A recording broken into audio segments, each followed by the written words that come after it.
What is up, everybody? Welcome back to another video. On, Today's man. video, we are going to be doing another Mock the Mock episode. This is episode 6 or is this 7? I don't really know, but we're back with Mocking the Mock Detroit Lions edition, so let's get it started. You know, I got to shout out DoseOfDion, man, because it was actually the first time I went live on YouTube.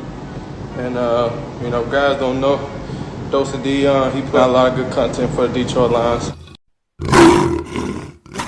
Welcome everybody to another video. Glad you guys are here. And yes, we're back for another edition of Mock the Mock. You guys seem to love this. How do I know that? Because I got so many mock drafts sent into me. And we have another one to react to in today's video. Now, I want to shout out to my man Brandon, who sent me this one. And I'm giving a shout out to Brandon in this one because he did give me a lot of background on his picks, but also what he could see happening in free agency. It makes it a lot easier for me to understand, you know, the route you're going with your picks. See, you may have an idea like, hey, this is why I'm drafting this guy. But if I don't know what happened in free agency, it can make it difficult for me to know exactly what you're going for. I don't need a full breakdown, but Brandon kind of did, so shout out to Brandon. But if you could just like say, hey, we signed this big name linebacker, or we don't bring back Galladay, or we bring back Romeo, you know, just a couple of big notes. That way I kind of feel for, okay, you may be replacing Romeo with this pick. You know, you're replacing Galladay with all these receivers. You know, whatever it may be. It helps us understand what your vision is for the draft. And Brandon definitely did that with this one. So shout out to Brandon. We're going to see what he had to say with each pick, but also, you know, some of the cuts that he said. So before we get into the draft, let's take a look at what he has happening in free agency. So here we go.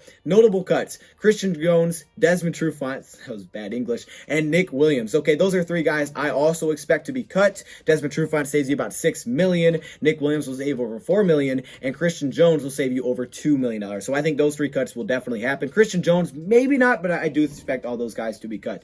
And then he says possible cuts: Justin Coleman, Jesse James, Chase Daniel, and Danny Shelton. So possible. Okay, we'll get back to that. Re-signings: franchise taking Galladay and re-signing Romeo. Just be honest. Okay, let's be honest. If you're taking Galladay and re-signing Romeo, you're probably not doing much else in free agency, but those are two nice moves to bring those guys back. It's nice to have those guys back in the building. So Galladay's back, Romeo's back, and now that means it's draft time. So with the 7th pick in the 2021 NFL Draft, the Detroit Lions select, according to Brandon, nobody. How many times have we traded back? I feel like I keep using that joke. It's a bad joke. But anyways, he trades back with the Chicago Bears. He said there was no other offers, so he moved back with the Bears. And in return, he acquired the 20th pick, the 52nd pick, and a 2022 second and third round pick. So hold up. We got 3 first-round picks next year, 2 second-round picks, and 2 third-round picks. Man, next year's draft is going to be fun. Dang, I kind of wish it was next year's draft. Okay, no, for real, though. That's nice. And then we acquire a 52 pick this year while moving back. All right, I like it. So let's move to number 20. Let's see what the line set. So with the 20th pick, and again, I'm thinking the Bears are probably taking a quarterback here if they're moving up, right? Quarterback, receiver. So with the 20th pick in the 2021 NFL Draft, the Detroit Lions select Zaven Collins, linebacker out of Tulsa. Man, we have selected Zaven Collins a ton. Is he the most mocked player in these videos? He might be. He just might be. Zaven Collins have been selected a lot by the Detroit Lions in these, you know, mocking the mock videos. Now, I'll do kind of what I did last time. 3 things I like, 3 things I don't like, and we're moving on. That way I can keep the videos going. So here's what he said about Zaven. He actually had like a little sentence about him. He said this: I personally believe, contrary to most, that Zaven is the best all-around linebacker in this class.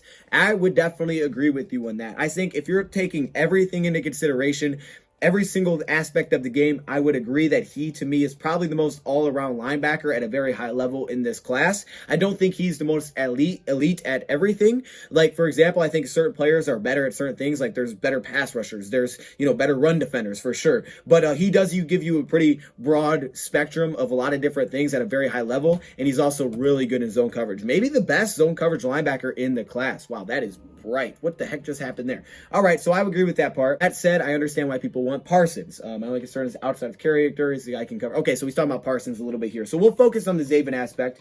But he says, I understand why people want Parsons. See, I think Parsons is more elite in certain categories. Definitely athleticism, definitely as a pass rusher. But, you know, I think overall, I can see how you could say Zaven's the best.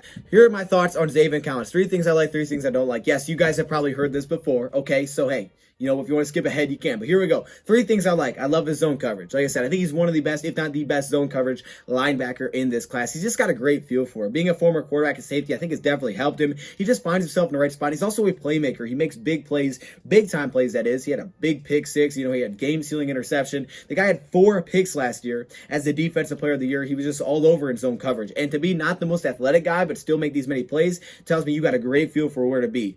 Also, what else do I like? I love him as a pass rusher. I think he can be a very effective pass rusher because simply of his size. Now, he's not the quickest guy and doesn't have the most pass rush moves, but I think because of his size, he can be a big issue. So you're talking passing downs, a guy that can drop into coverage and also get after the quarterback. You gotta love that. And I would say finally, the last thing that I like about his game is just his size, okay? 6'4", 260. You don't find a lot of linebackers like that in this class, but he'll also do what he can do at that size is what makes him so tremendous as a player. Now, what do I not like about Zaven Collins? Definitely the athletic ability. He's not the quickest, not the twitchiest, not the fastest. Okay, he's just not that.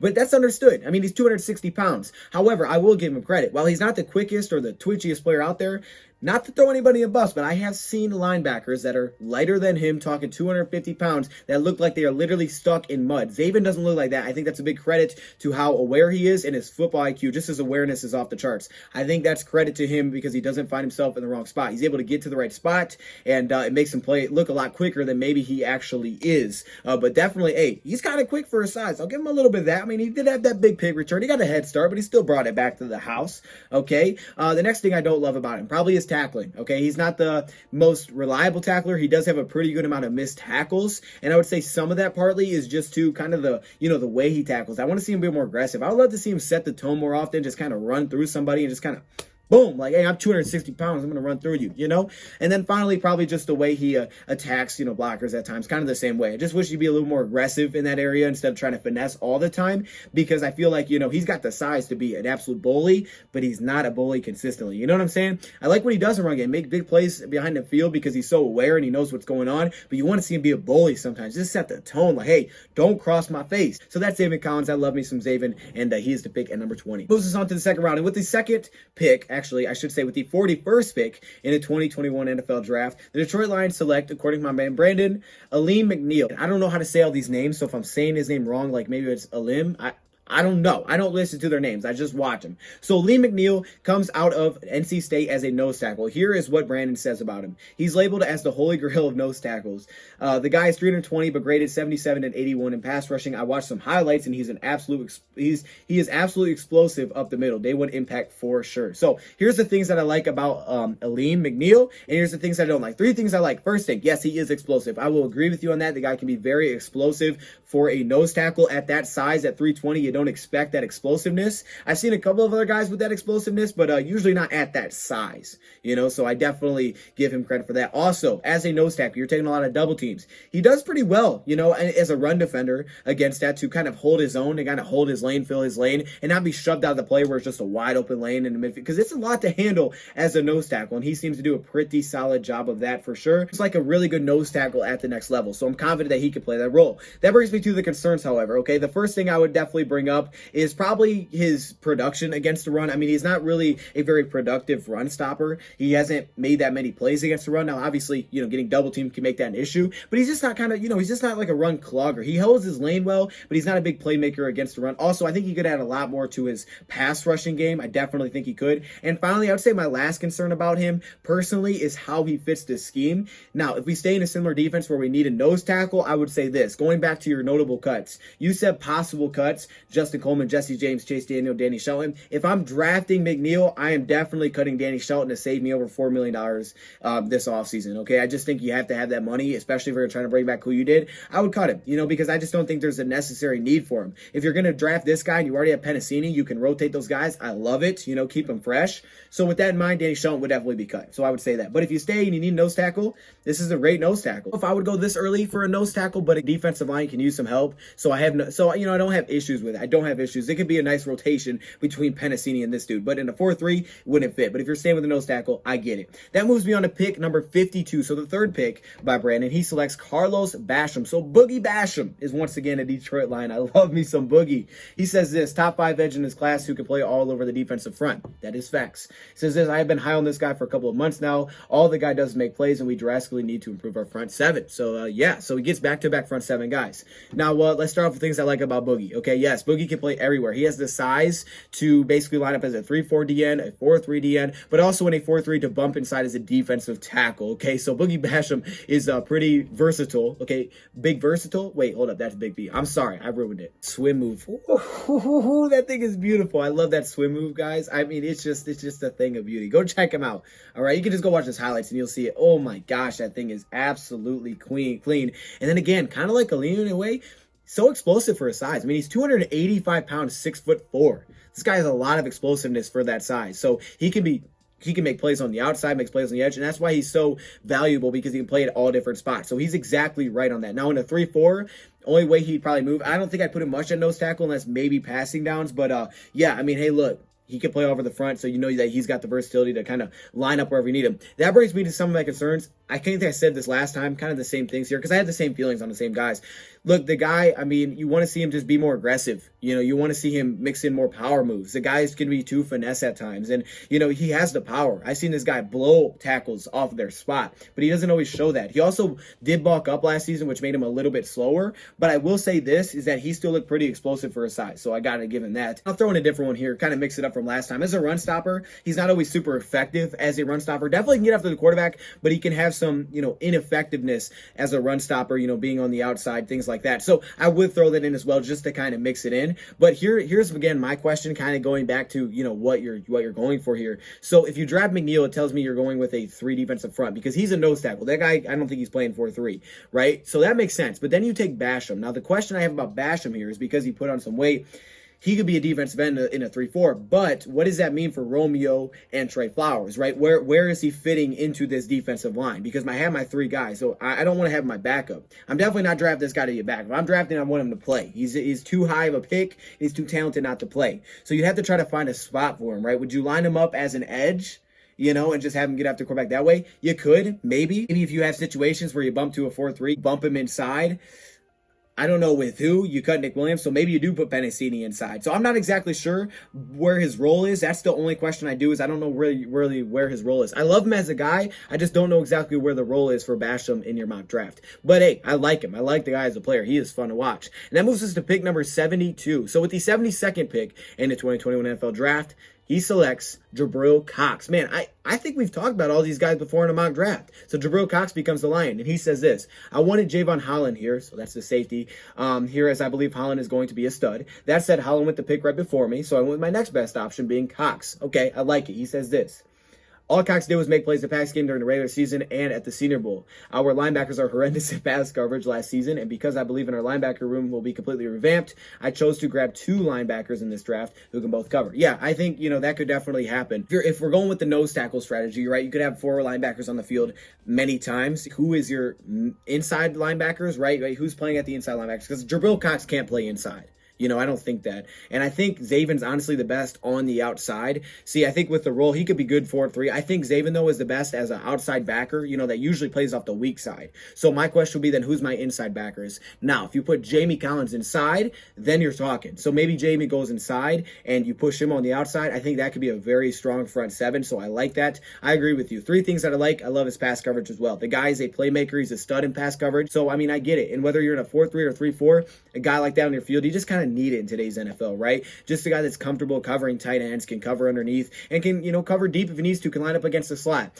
He's not the fastest guy, you know, he's not the quickest, he's not the twitchiest player, I will say that. Also, on the inside, the guy can get completely blown out of the play. So like I said, he's way more effective on the outside. He has to be an outside run defender, but he's a very smooth, fluid player. I mean, he just looks really confident out there. And I like the fact that he went from North Dakota State to LSU. I think that's a lot of character. And hey, I want to go play with the big guys. You know, I want to go play with the big boys. I want to get my name out there. I want to go against the best. And that's what he did. So I do like that about him. The concerns are just really his size. He's not much of a power player, you know, so he's not going to blow up run plays. You know, you just don't see that about his game. But he does have a way of kind of sneaking his way through running back lanes and getting back there. Plus, he showed us at North Dakota State how well he can be used as a pass rusher as well with the production. So that moves us on to the third to last pick, and that is Elijah Moore at 88. He selects Elijah Moore and says this: If Moore falls and we do not snag him, we are missing an explosive talent. A little on the shorter side, all Moore did was create separation. Something Lions receivers were terrible at last season. Lions receivers have been terrible at that for a few years now because, you know, hey, Galladay, Marvin, they didn't get separation. They made plays, they just weren't separation, guys.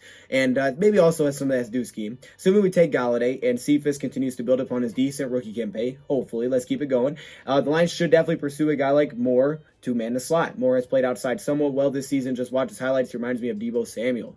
Hey, I like that. Okay. So here's my thoughts on Elijah Moore. Thank goodness you mocked this guy. You know why? Because I wanted to learn about him, and I was forced to learn about him, and I'm glad I learned about him, okay? Elijah Moore was so fun to watch once I got started, and there's just so many traits to love about his game. He brings up his size. People list him at 5'9", some list him at 5'11". The thing is, he's kind of short, all right? He's not super tall. You got that right. At 184, his size can be a big issue at the next level, and I've seen it be an issue at the college level. However, there's so many things I love about his game. Let's just first off tell you this. He's got hands, all right? Contested grabs, the guy plays through contact. He's got one of the highest contested catch rates I've seen personally. And not only that, he only had 2 drops last season. The dude has absolute great hands, doesn't have those easy concentration drops. Also, I bring up his contact balance. The guy had forced 18 missed tackles. To me, it was contact balance. All right, this guy just had a way of just bouncing off and just staying on his feet and staying alive. Maybe that's because he's lower to the ground. I don't know. It's just he was able to stay on the ground and he didn't fall. It's an absolute threat. I mean, he's a threat everywhere. I can't tell me how many times they faked him and, you know, jet sweeps, things like that, and it's just to keep the defense honest. And he always had to be prepared for him.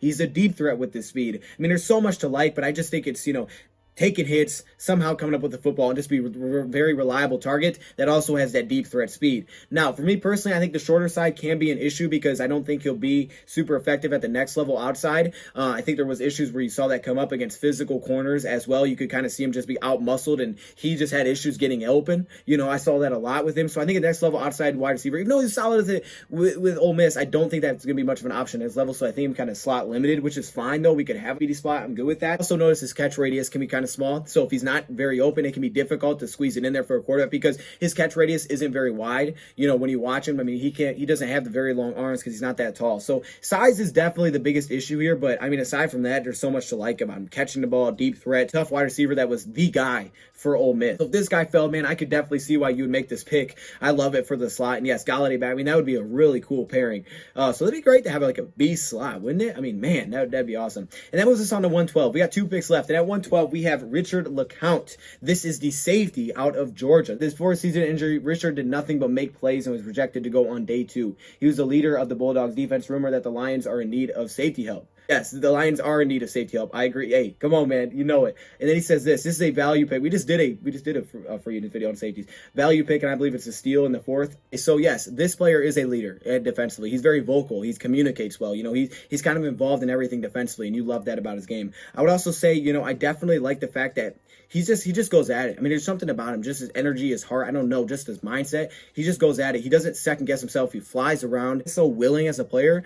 But then that brings me to the problems. He's not very big. He's actually very small for the safety position. He's actually pretty light. I mean, he's short. He's a lighter guy. And you can see his power show up at times trying to make tackles. He'll get just ran through it, get stood up. But he makes the effort, though. You can't question the guy's effort. Maybe if he gets a little bit stronger, he could be a big issue because you'll see at the point of attack, this guy will lay the boom. But it's when the ball's coming in, when the receiver's not running. When he's running, then he can get stood up and he can have issues and he's kind of just dragging along. And it's like, oh, okay, Richard. Richard has a lot of missed tackles, which probably has to do with his size. I mean, he has a lot of missed tackles, which it's like 20%. A picks, he in 5 games last year, he had 3 picks. So I look at him as a guy that, yes, in the back end, he played a lot of split safety with Georgia. Could be a nice split safety look. The issue I do see is him in deep safety sets. I don't think he has that kind of range. I don't think he's that fast, so that could be an issue. You might have to have a guy like Walker play that role at times if you're going to one single high, but maybe he just gets faster. I don't know. I don't think the range is there as a deep safety, but I think at split safety, he could be a solid help. I wonder, though, if he's more of a strong safety or than a free safety at next level. That's the question I do have. I think one of the biggest things, though, Richard adds is swagger. You know, honestly, like, it sounds weird, but he does. He has that swagger to his game, you know? I don't know, not in a bad way, in a good way. And that's our final pick then at 154, Benjamin St-Juste, okay? Man, I love me some Benjamin St-Juste. I'm glad you made this pick. I've talked about him a lot. He's someone that I really like back. And let's see what you said. Almost went Rodarius Williams with the previous pick. That would change this pick. Okay, definitely, yeah. That said, Benjamin St-Juste was phenomenal last year for Minnesota, ranks towards the top pass coverage right alongside Patrick Surtain. If he is here, I would be great value to bolster our DB room in the event that we cut Justin Coleman or Trufant. Definitely if we cut Trufant. I think if you cut Coleman, then you're probably looking more slot corner. He definitely won't be slot at the next level. I don't see that unless you sign somebody there. This is why the Senior Bowl is so important, because at least for me personally, this is where I found him. I mean, this guy and Cameron Bynum, this is where I noticed them, was at the Senior Bowl. But as depth, outside corner potential, maybe takes a little. Hey, we know how important cornerback depth is after last season, okay? We all do. But Benjamin St. Juice, I'll say this about him. Watching this guy, he's very long. He's very long. Got a crazy long wingspan, super tall, 6'2". He's got great size for an outside corner, and that's what he is. But that means he's not going to be a slot corner at the next level. Okay, barely ever played that any kind of snaps in college. He's not going to be that next level. He also didn't play that much in college. Maybe that's exciting because you haven't got to see him a lot, but yet he took off in 2020. I mean, how high can this guy's ceiling get with his size? I also would say another concern is he could be very overly physical, where he'll get flags. Even in one-on-ones in the Senior Bowl, you saw this guy pick up flags because he can be over grabby and handsy with his size. He tries to be too physical, but I would say at the point of attack, he's tremendous. Okay, he's got great hand usage. He knocks the ball out when the receiver's about to catch it, and he's very tough on deep passes. Okay, he's one of the best deep pass coverage guys. Underneath, he's attacking. He's get after. He jumps on routes, makes big plays, and he's a really good form tackler, great technique. But again, he's too grabby. He's very grabby, and I think he plays overly physical. He tries to play to his size too often. I know it sounds weird, but he tries to play to his size, and he tries to be physical, and hey, I'm gonna hold my ground. But then he gets PIs. Okay, so that's gonna be my big concern. Also, his acceleration, Carr, he's got the good top end speed. It's solid. It's like Nico, but he doesn't have that acceleration. This guy can get burnt by some speedy receivers. Dwayne Eskridge had this guy on the ropes a couple of times. However, he makes really good plays on the ball and getting back into it. How well he uses his hands, and he hits at the ball so well, swats at it as soon as the ball's coming in. So it's really good when the ball's getting there. The issue is, man, he doesn't have that acceleration, and he could be, burnt by some of the speedy guys to get him one-on-one. But he won't have to go against slots next level because he's going to be outside limited to me. So I guess that could help. So yeah, I mean, overall, man, I think this is a pretty strong draft. Just have a couple of questions, about schematic things there, but I talk about those in the video. So I'm going to end it here. What do you guys think? I like the draft. Thank you, Brandon, for sending it this way. Hopefully you guys send more. I'll be looking for them. Thank you for watching, and I'm out.